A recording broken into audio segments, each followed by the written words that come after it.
Que s'est-il passé il y a 35 ans à la centrale de Saint-Laurent-des-Eaux? Récemment, des révélations faisaient état de possibles rejets de plutonium. Le directeur de l'Observatoire du nucléaire a déposé plainte contre EDF et il était entendu aujourd'hui par des gendarmes spécialisés à Blois.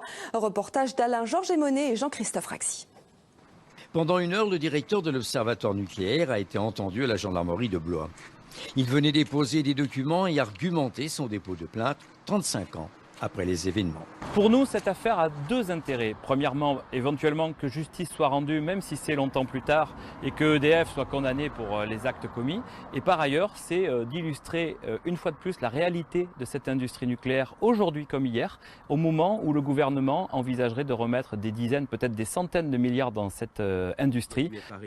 Les images ont la marque du temps, pourtant elles font mention de cet accident du 13 mars 1980. Accident qui a été inscrit niveau 4 dans l'échelle de gravité. Il s'agissait de la perte d'étanchéité de la gaine de magnésium qui entoure le barreau d'uranium.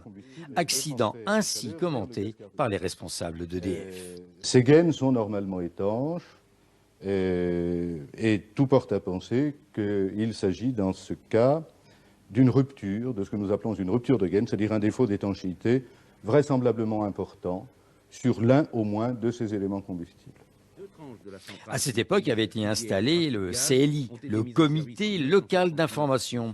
Son président était Michel Emmer, élu socialiste du Loir-et-Cher qui se souvient des informations fournies, notamment sur les éventuels rejets de plutonium. On ne peut pas accuser EDF d'avoir fait des rejets délibérés. Bon, ça n'était quand même pas dans la culture industrielle de l'époque. Mais délibérés, non. Mais rejets, sûrement, puisqu'on les a trouvés après coup. Ce qu'il reste à bien dire, c'est que ce sont des rejets sur lesquels il s'est fait un accord, c'est 0,7 gigabecquerel. Quant au dépôt de plainte, il faudra attendre plusieurs mois avant que l'instruction judiciaire ne soit close.